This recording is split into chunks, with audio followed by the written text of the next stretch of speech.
It is. Wow. So that's amazing. But the judge went against me. He would not give me the title and the paperwork. Now, then, this is the problem that I've been. No man would, if he loved his wife, he'd stay with his Was wife. there any other updates that Telling me, right, that I could have got home at that time. Even Hi, if Darrell. Hi, Darrell. Hi. We are going to be recording this, so just want to advise you that we are. So this is going to be an update today on maybe how things are going. I'm going to pose some tougher questions today because you got to imagine we got a lot of emails and messages from people. So I will be posing them and we'll be reposting this to people and everything. Oh, you just want a snack. Baby just wants a snack. She followed us in here. Okay. Good morning, Darrell. This is an update. This is, of course, there's George and I'm Heidi with Philippine Antics. How are things going today? say hi to Mary. Oh, we were going to ask you, how's your wife? Hi. As I said before, that we're here to help you and you can email us after Darrell's gone, okay? Because we're going to be staying in the Philippines. Say hi, George. Hi. He's super shy. Your wife is so beautiful. You're so beautiful. Maganda po? Yeah. Yes. Yes, I'm a lucky man. Very lucky man. Hi. We hope that how is your son doing? He's at school. Yes. Okay, well, I'm going to get down to the questions. We know that you've been attempting a few lives. You've had issues with internet and audio and everything. So the first question we're going to pose to you, is there any updates that you know of? Has the embassy contacted you or anything in regards to what's going on? Everything is crazy. I've had so many people giving me advice, so much people giving me the will and the strength to keep on fighting to get me back home. Yes. But it's hard for me to type and write to them and tell them the things I need to explain because they don't seem to understand the situation I'm in. Right. I am ringing the embassy today. The embassy have been in touch.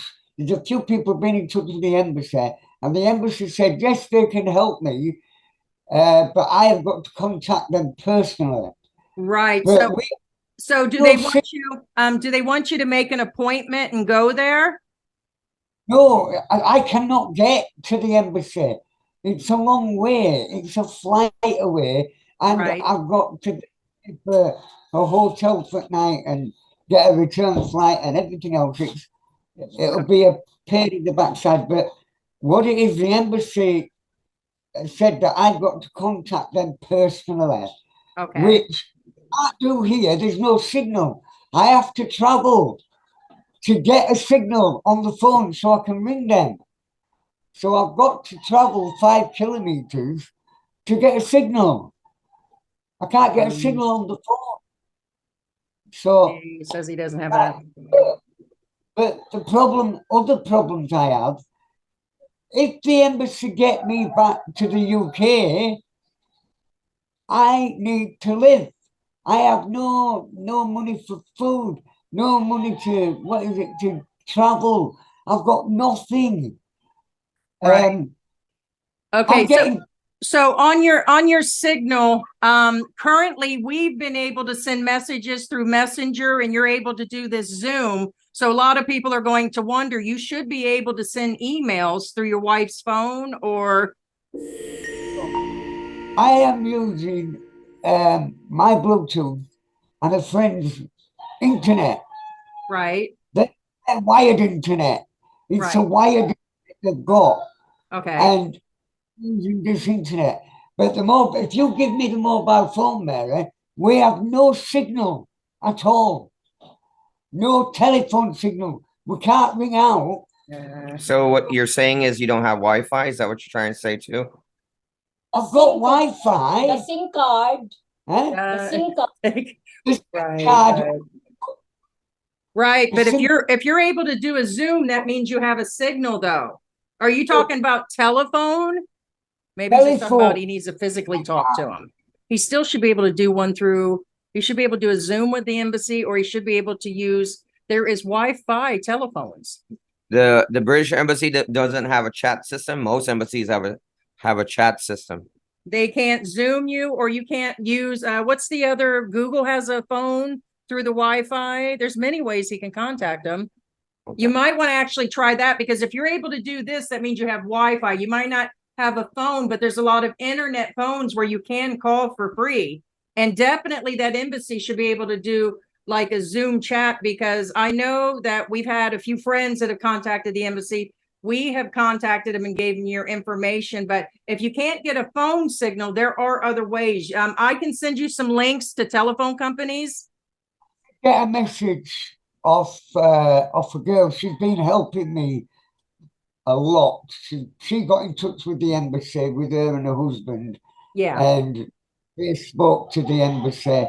The embassy said he has to contact us personally before we can help him. Right. So they've given me the number to ring, but I explained to her that I have no signal to make a phone call. So that kind of holds you on that one. And we definitely understand that you have living expenses every day. You have a family. You had mentioned you had a lot of help. So in your previous video, you said you were, and this was last week, you said that you had collected around 15,000 pesos and that you were transferring it into your bank and everything.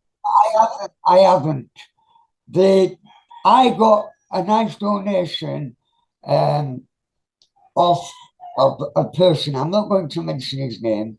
I got a nice donation. He sent it to PayPal.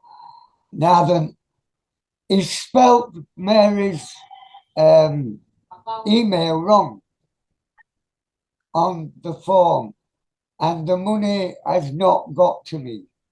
Okay, yeah, because you said you were transferring 15,000 pesos, but it never came through. It never came through. Okay. They said on the email that I have to go to Mary's email and press accept to accept the money. But what he did, he spelled Mary's email address wrong. Several people that said they were going to be contributing or contacting you on purchasing a ticket, but we know there's a lot of trolls and a lot of scammers out there. So you have to actually be careful in what you're doing, because they'll say one thing and then nothing ever happens, because we've run into our own problems with our channel. So yeah, people have been watching your videos and we've received messages, and a lot of them has said they had seen where you mentioned you need about 1,000 British pounds because you need a non-stop, like a straight through flight. Yeah, because regular tickets are about $600 for regular.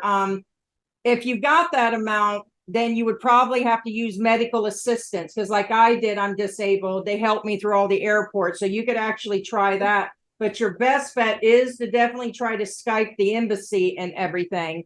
Yeah, so that's kind of where we are. Was there any other updates that did you make it to okay, so you said you didn't get that money, but did you get any other money that might help you go to the doctors?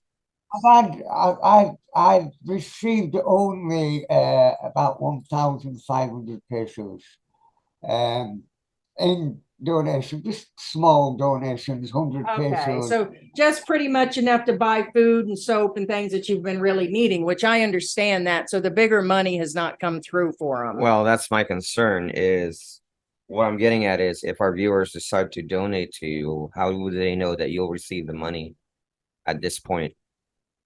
Well, this has been the problem. When it goes to my Gcash, Mary's Gcash, we receive it okay. But because Mary's PayPal, she's got a card registered, but it's only limited to a small amount of money. So she's got like a MasterCard attached to it, but because she has to register. Well, he says that you can donate small, but yeah, you should be able to transfer to Gcash. Right. We do the same thing. So I mean, so you're saying she's got like a credit card like we do, like a MasterCard attached to it? Yeah, she's got a Visa card to Okay. the bank, attached to PayPal, but we can't register the card. They want us to, PayPal wants us to register the card. So what we do is that we go on to PayPal, it says register your card, and then they send a small amount to Mary's bank. The next questions that have been coming through viewers, like George said, you know, they want to know where to send the money. We've been referring people to watch your channel. I see your channel is growing. Is that and this is going to be a tough question. They're saying they believe that your wife was the one that messed up on the land deals or never bought it at all. So there's kind of like a trust situation going on. A lot of them are like, you know, it couldn't have happened. Go get the title and the paperwork. Now, then, this is the problem that I've been having, trying to explain to them. Okay, my wife did not mess up on anything. My wife has always kept every receipt, every piece of document, every form, and she keeps them all in folders. Gotcha. We have a full title and everything for the house. And that's is for the the ti- house. for the house and the land. Okay? That's the land. Okay? Got it all We there. Mary has not messed up. Mary got scammed by this teacher. Okay? The problem is if this teacher has come along and told Mary, you know, and made a verbal agreement with her and gave her 10,000 pesos down payment on the house. She said at the time she was buying it. And then after a few months, she changed her situation, said she was not buying it. It was her sister. So all the money transactions, she just put down as a witness. Okay. And it's all So yeah, that looks like legit documents, but so you did hire an attorney, correct? You hired an attorney. You hired an attorney and it's still not working. Have you ever physically appeared in court yet? He's been in court and the judge did not give us, is that it? Right? Been in court. There it is. Wow. So that's amazing. But the judge went against me. He would not give me an eviction order.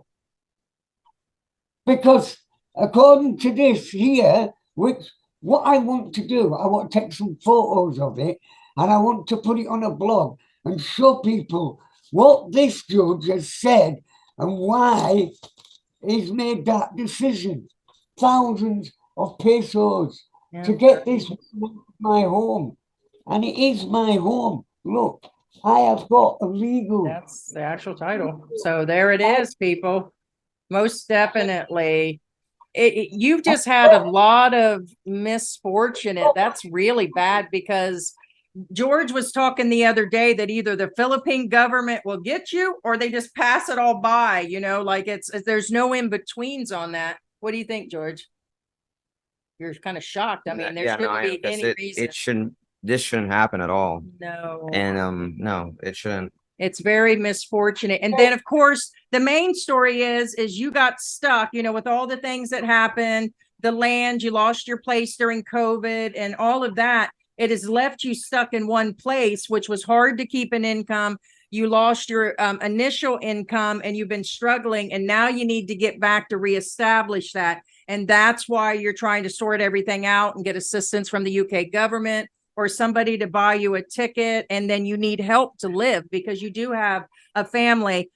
Because there were a few comments, you know, you get nasty comments, but we had received some saying that you looked really bad off, but then they said something about your wife looking healthy and your son looking healthy. So how can everybody be starving? And you were just making a story up. And we were just telling people, don't be ridiculous. It's very evident you need help. So you're always going to get those haters. And we tell you to hold your head up, man, because we know you need help and God's going to bless you. These things will, as long as you're still okay and your family's okay, that's the biggest point. And we know that you really need help. My wife and son is healthy. What I'm telling people, I'm not healthy. I'm not well. No, you're not. I'm not well.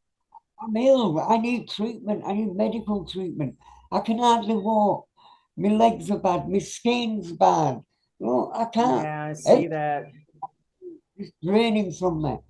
I'm not well and I need medical treatment. I cannot get medical treatment here. I have no money. I have nothing. And people go, well, you could have got out because of the COVID. You could have got out. There was what they call, when they locked Beauty One City down, right? They locked it down like that. No flight stopped. There was no way I could get to Manila to get one of these relief flights back home. And even if I could, I'm sorry, people, but even if I could, at that time, they were saying this was a deadly virus. Now then, would you leave your wife and go back to your country? Right. Or your wife was in danger and your son was in danger? No, no man would. If he loved his wife, he'd stay with his wife, protect his wife and child, and make sure they get the disease. So people that are telling me, right, that I could have got home at that time, even if I could, I would not have left my wife and child when there was a deadly virus. Correct. I feel your frustration. I know it's got to be very, very frustrating. And it's like your hands being tied, because when I got here, we left during the virus. And like I said, we went to Mexico and we were severely restrained there. Then I got here, I was restrained up to May of this year. And people kept saying that to me. They're like, why don't you go out and do this? Why don't you go do that? Go to the doctors. They don't understand. They really, until just recently, tied everybody's hands. And I feel your frustration, man, about not leaving your wife. And it's hard to get jobs here in the Philippines. It's hard to make a living for the average Filipino. And a lot of them have high educations and still can't get jobs. So right. Well, and again, you tried to do your corn dog and the barangay stopped you, correct? You when you tried to do your you were advising us how you were trying to sell some of your corn dogs and then they started to give you a hard time about that. Was that ever resolved? Oh, everything's so hard here because what it is that everybody is doing the same thing. They've all got shops, they've all got little stalls, but when a foreigner or a foreigner's wife starts or opens a business, right? They say, no, you got money, you don't need to open a shop. You're taking our business, you're taking our customers off us. You're a foreigner, because a foreigner's not allowed to have a job in the Philippines. Correct. And a wife should not need to work because we're rich. They don't understand that we're not rich. We have to earn some money as well. Right. But they don't. They just believe that because I'm foreign. Right. I am only rich. Right. That you're overloaded with money because you're a foreigner. I definitely feel you on that one. So we tried to get a ride the other day that should have been like 500 pesos. They wanted like 2,000. And we're like, yeah, that's not happening. And it's because they see me and they think George is an OFW, but he is a Filipino that just happens to have no accent. So we get double charged. I go to a shop or I go to buy something, everything's double, treble of what the price really is. Yeah, we've told people about that. That's why we're putting together a guide now. Yeah. So if there's no price on the thing that's being sold, don't buy it. Correct. Do not buy it. Because if you ask, you get charged triple. I send I said, my good friend Alec. I want you to introduce you to Alec. Hi. Hi, Alan. Hi. Hey. By the way, does Alan live with you?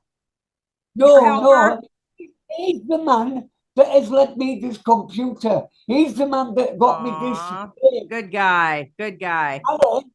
Ali has worked with me now for years and years and years. And he's a Good really good guy. guy. Hi, Alan. You want to say something?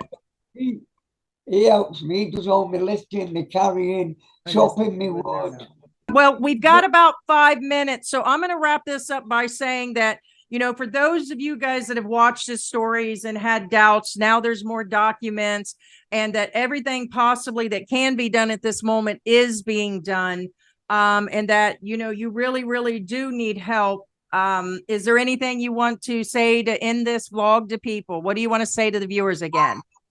I want to say to the people there, I want to thank them all.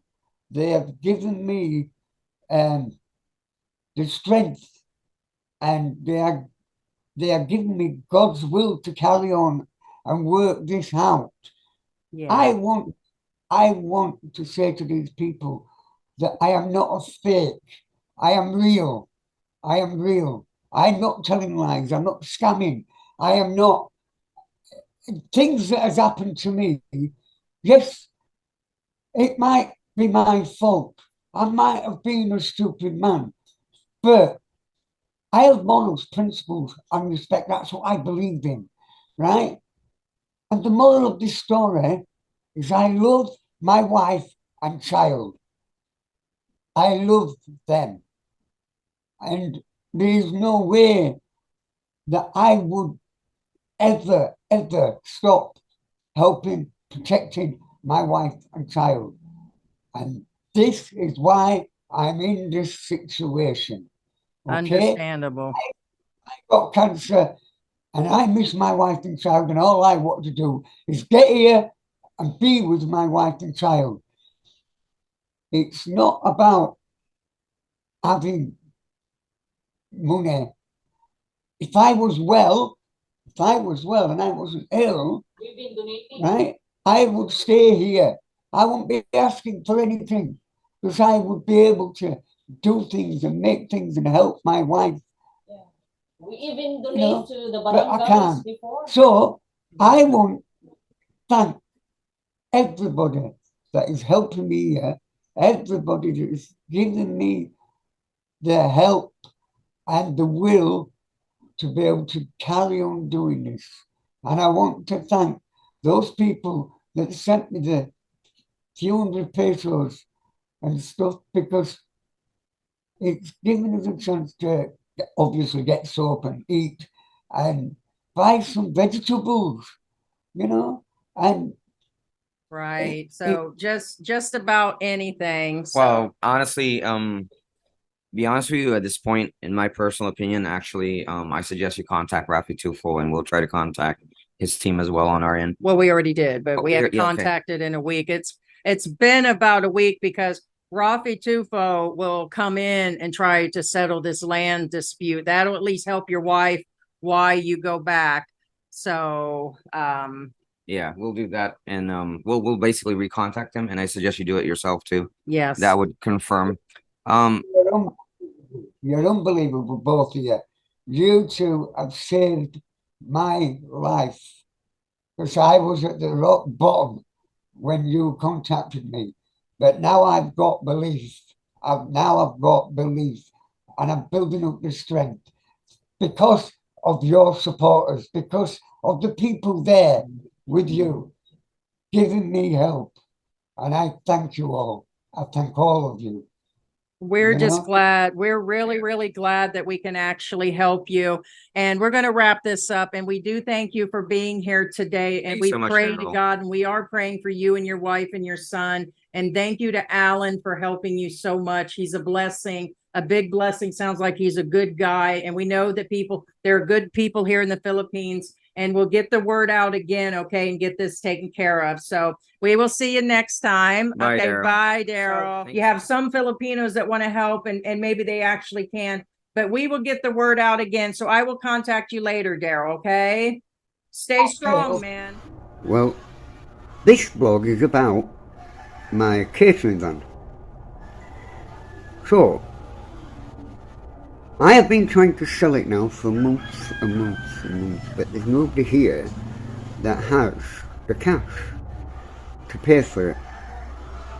They all want to do it in payments, and I won't do that because nobody ever pays. So, this is up for sale. If you know anybody at all who wants it, I'm going to go show you. If I can sell this, I can get a ticket back home, and I will have some money then to be able to live on while I'm there to sort things out. This here is my catering van. I'll show you around. I will equip it with things if you require. It has the serving top. It has a warmer that I made that's gas warmer. It keeps everything warm if you're selling warm stuff. There's a couple of little cupboards there that need cleaning that I've got to sort out. And I've got a fridge freezer, but that's no need to go with it. I've got a cooker that I can put with it, and maybe a few other things. What I've done, I built this. The bike I bought about a year and a half ago. It's still under warranty, and it's only done 6k, just over 6k mileage. But what I did, I extended it.